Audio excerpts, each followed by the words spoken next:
চীন ইরানকে ক্ষেপণাস্ত্র তৈরির গুরুত্বপূর্ণ রাসায়নিক উপাদান পাঠাচ্ছে দাবি করে একটি প্রতিবেদন সামনে এনেছে সংবাদ মাধ্যম সিএনএন। এমন ঘটনা নজরে আসতেই ট্রাম্প প্রশাসনের কাছে ব্যাখ্যা চেয়েছেন দুই মার্কিন আইন প্রণেতা।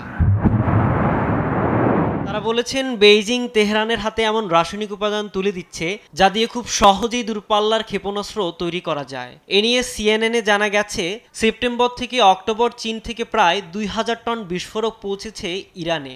বলা হচ্ছে, রাসায়নিক উপাদান ক্ষেপণাস্ত্রের সলিড জ্বালানি তৈরির মূল উপাদান, তাই এটি ইরানের ক্ষেপণাস্ত্র ভান্ডার পুনর্গঠনে খুবই গুরুত্বপূর্ণ।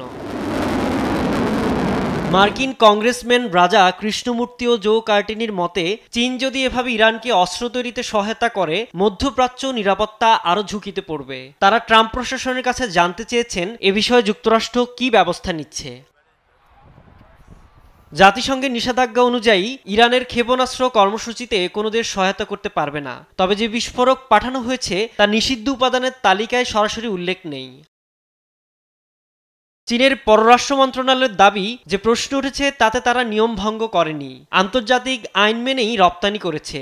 একই সঙ্গে ইরান ইস্যুতে শান্তিপূর্ণ সমাধান দেখতে চায় শি জিনপিং সরকার। জাহাজ ট্র্যাকিংয়ের বিষয়টি টেনে সিএনএন জানিয়েছে, চীনের কয়েকটি পরিবহন জাহাজ বারবার ইরানে এ রাসায়নিক নিয়ে গেছে। যেসব জাহাজ ও কিছু চীনা কোম্পানির উপর আগেই যুক্তরাষ্ট্র নিষেধাজ্ঞা জারি করেছে। সাইদুজ্জামান, নিউজ ডেস্ক, দেশ টিভি।